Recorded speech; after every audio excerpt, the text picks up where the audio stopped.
కల్పిస్తున్నాం. 400 ఎకరాలలో 1,00,000 ఉద్యోగాలు వచ్చి దాదాపుగా 50,000 కోట్ల రూపాయల పెట్టుబడులతోని ఈరోజు మనం అభివృద్ధి చేయాలనుకుంటే దాన్ని అడ్డుకుంటారు. ఒక పక్కన నేను రాబోయే రోజుల్లో మా అధికారులను మూసీ పరివాహక ప్రాంతంలో ఏమీ లేనివాడు, ఏ విధంగా బతకడానికి అవకాశం లేనోడు, ఆ మూసీ మురికి కూపంలో మునిగి తేలుతున్నాడు. మూసీలో బతకాలని ఎవరు కోరుకోరు. ఆ దోమల బాధ, మూసీ మురికి వాసన ఇక్కడనే ఎంత వాసన వస్తుందో మీరు చూసిండ్రు కదా. మూసీలో ఎట్లాంటి నరక పరిస్థితులు ఉంటాయో మీరు ఆలోచన చేయండి. అంత నరకంలో బతకాలని ఏ పేదవాడైనా అనుకుంటాడా? ఈరోజు నేను అసెంబ్లీలో అడిగిన ప్రతిపక్షాలు, ఆ మూసీలో నివసిస్తున్న వాళ్ళకి ఏమి ఇద్దామో చెప్పండి. 5 లక్షలు ఇద్దామా, 10 లక్షలు ఇద్దామా, డబుల్ బెడ్రూమ్ ఇల్లు ఇద్దామా, 120 గజాల ప్లాట్ ఇద్దామా, ఇందిరమ్మ ఇల్లు ఇద్దామా? ప్రభుత్వం నుంచి ఒక 10,000 కోట్లు మూసీలో మురికిలో బతుకుతున్న పేదవాళ్ళకు ఒక మంచి జీవితాన్ని నుంచి ఒక మంచి వాళ్ళ పిల్లలకు మంచి పాఠశాలలు ఇచ్చి వాళ్ళకి చదువుకోవడానికి వసతులు ఇచ్చి వాళ్ళకు ఉద్యోగ ఉపాధి అవకాశాలు కల్పిద్దాం, కలిసి రండి అంటే రారు. మీరు అక్కడి నుంచి వాళ్ళని తరలించొద్దంటారు.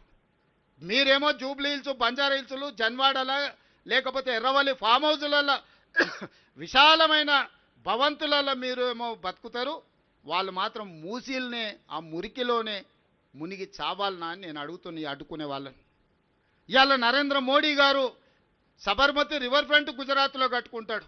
ఢిల్లీ బీజేపీ ప్రభుత్వం యమునా నది రివర్ ఫ్రంట్ కట్టుకుంటుంది ఢిల్లీలో. యోగి ఉత్తరప్రదేశ్లో గంగా నది ప్రక్షాళన చేస్తాడు. మరి తెలంగాణ ప్రజలు మూసి ప్రక్షాళన చెయ్యొద్దా? మోడీ గారు చేస్తే గొప్పెట్లా, తెలంగాణ ప్రభుత్వం చేస్తే తప్పెట్లా అని నేను అడుగుతున్నా. మీరు ఆలోచన చేయండి, ప్రజల్ని ఆలోచన చేయమంటున్నా నేను. ఇంకా రాజకీయ నాయకులు మారరు. వాళ్ళ నాయకులు చేస్తే గొప్ప, తెలంగాణ ప్రజలు చేస్తే తప్పు అనే విధానాన్ని ఈరోజు వాళ్ళు తీసుకున్నారు. అందుకే నేను ప్రజల్నే అడగదలుచుకున్నా. తొందరలోనే ప్రజల దగ్గరికి మా అధికారులను, మా ప్రజాప్రతినిధులను పంపిస్తాం. మా నగరంలో ఉన్న మా అనిల్ యాదవ్, మా మేయర్ను, మా డిప్యూటీ మేయర్ను, మా ఎమ్మెల్సీలను, మా దయాకర్ని, అందరిని, మా పొన్నం ప్రభాకర్ని మూసి పరివాహక ప్రాంతంలో ప్రజలతో ఆత్మీయ సమ్మేళనం ఏర్పాటు చేస్తా. వాళ్ళ జీవితాలకు ఒక మంచి వెలుగునివ్వాలనుకుంటున్నాము. ఇవాళ మనం ఫ్యూచర్ సిటీ అని ఒక గొప్ప నగరాన్ని నిర్మించుకోవాలనుకుంటున్నాం. కావాలంటే వాళ్ళందరికీ ఇతర ప్రాంతాల్లో ఇండ్ల పట్టాలిచ్చి వాళ్ళకి ఇండ్లు ఇస్తాము. మూసీలో ఎందుకు ఆ మురికిలో బ్రతకాలి?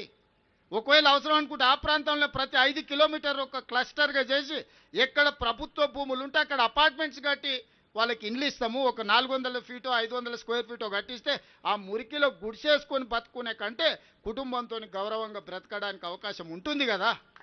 వాళ్ళు వాళ్ళ పిల్లల్ని మంచిగా చదివించుకోవద్దా? వాళ్ళ జీవితాలలో వెలుగు రావద్దా? వాళ్ళు బాగుపడొద్దా? ఏంది కక్ష?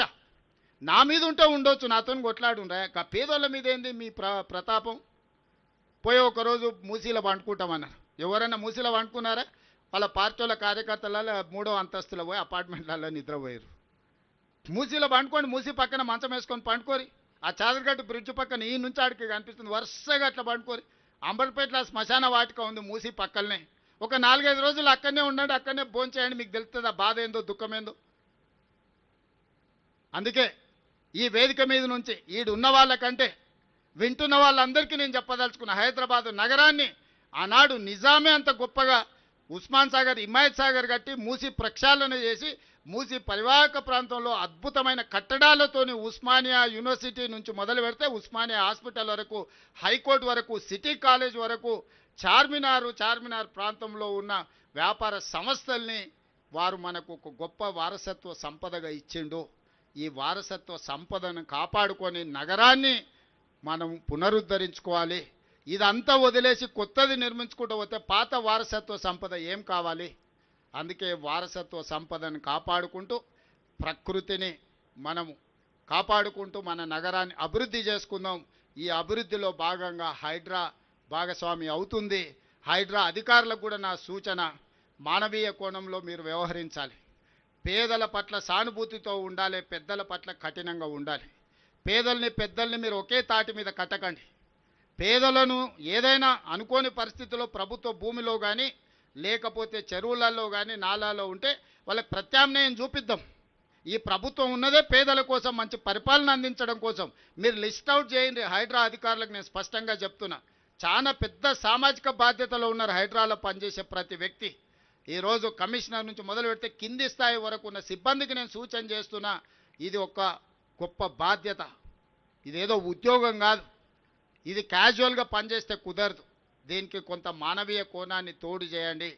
పేదలకు ప్రత్యామ్నాయం ఎట్లా చూపిద్దామో ఆలోచన చేయండి. ప్రణాళికలు తీసుకొని రండి. పేదల్ని ఆదుకుందాం. ప్రభుత్వం సిద్ధంగా ఉంది పేదలకు న్యాయం చేయడానికి. పెద్దల పట్ల మాత్రం కఠినంగా వ్యవహరించండి. పెద్దల్ని ఎవరు మీకు ఎంత ఒత్తిడి వచ్చినా పెద్దల గురించి మీరెవరు ఆలోచన చేయాల్సిన పని లేదు. మీ ముఖ్యమంత్రి మీతోని ఉన్నాడు. కఠినంగా పెద్దల పట్ల వ్యవహరించండి. పేదల పట్ల మానవీయ కోణంలో పేదలను ఆదుకుందాం. పేదలకు ప్రత్యామ్నాయ ఏర్పాట్లు చేద్దాం. అది మూసీ నది కావచ్చు, గండిపేట చెరువు కావచ్చు, లేకపోతే నాలాలు కావచ్చు. వేటినైనా పేదలను గుర్తించండి.